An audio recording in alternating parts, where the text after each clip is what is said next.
Hello. Boy, it's turned cold. I'm going to leave my sweatshirt on. It's just too darn cold to take it off. I still don't have it set up where I've got any heat down here in the barn. All right, 43rd day, first video. Yesterday I was working on, well, I've been working on linguistics for quite a while, or a week, and the bare necessities. I want to shift. I want to go back to the chronological survey today, and I'll talk Monday. Today's Friday. Monday I'll talk a little bit about what's coming. But I want to jump back to that. In the chronological survey, this is the 18th section, I think 18 point probably 2 or 3. You have to keep adding pages as needed. We're in the classical period, second period after the prehistoric.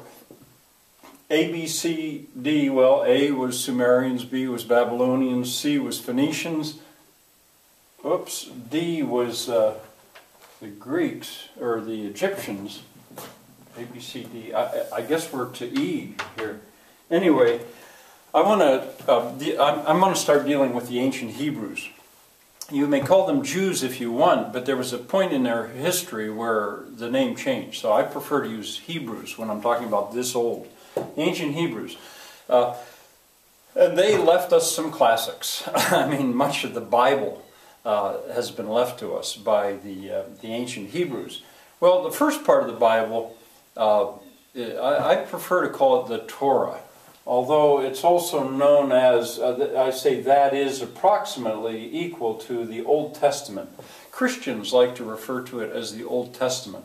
The first, I'm a little fuzzy on what exactly is the Torah, but there are very, very influential stories that come from the Torah. And the first 5 books are sometimes called the Pentateuch, the 5 scrolls.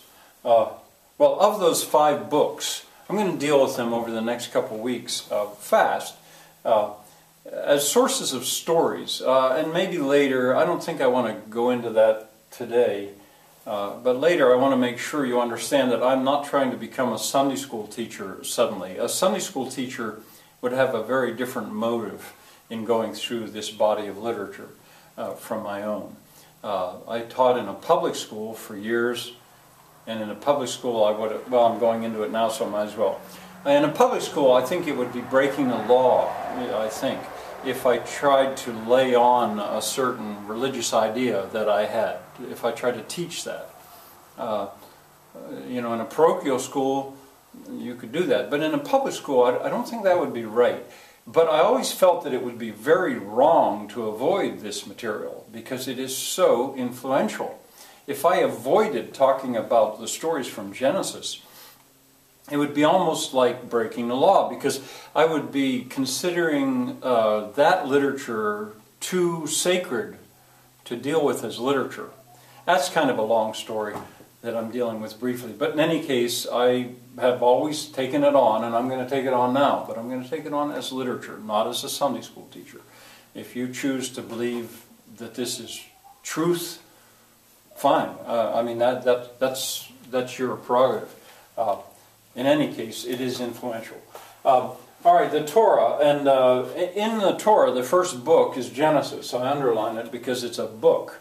Well, in Genesis, we've already touched on the story of creation, God creating the world in 6 days plus 7 resting. It came as a bit of a shock to me when I heard, the first time I ever heard somebody say that there's actually 2 creation stories in a way in Genesis. How could there be 2? Well, that seems to be a different story about the 6 days plus 7. A different story from Adam and Eve.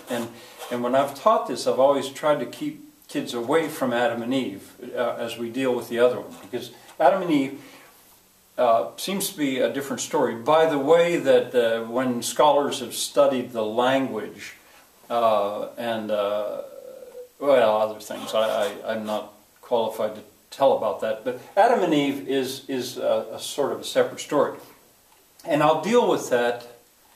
I'll deal with that in the second video of today. I guess that will work. I'm going to deal with it in an embarrassing, strange and embarrassing way, but I'll show you about that. But anyway, that is the story about Adam and Eve. All right, I guess maybe I should just tell you to explain why I'm going to jump. The way I'm going to deal with Adam and Eve is I'll run the story by you quickly. I suppose I could do that now. And then I'm going to show how I know that story as a song called "Them Bones Gonna Rise Again."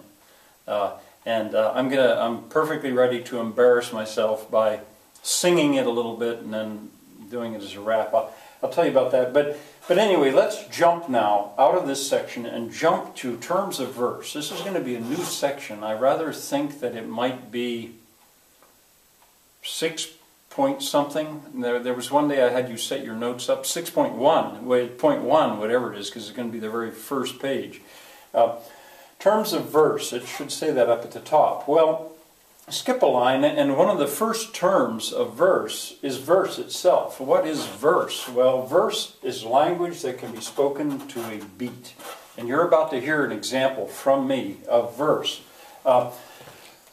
Examples, e.g., for example, exemplum gratis, rhyming poetry. If poetry rhymes, it almost certainly is verse, if it's good. I mean, rhyme is one of the easiest things in the world to do, but rhyme without a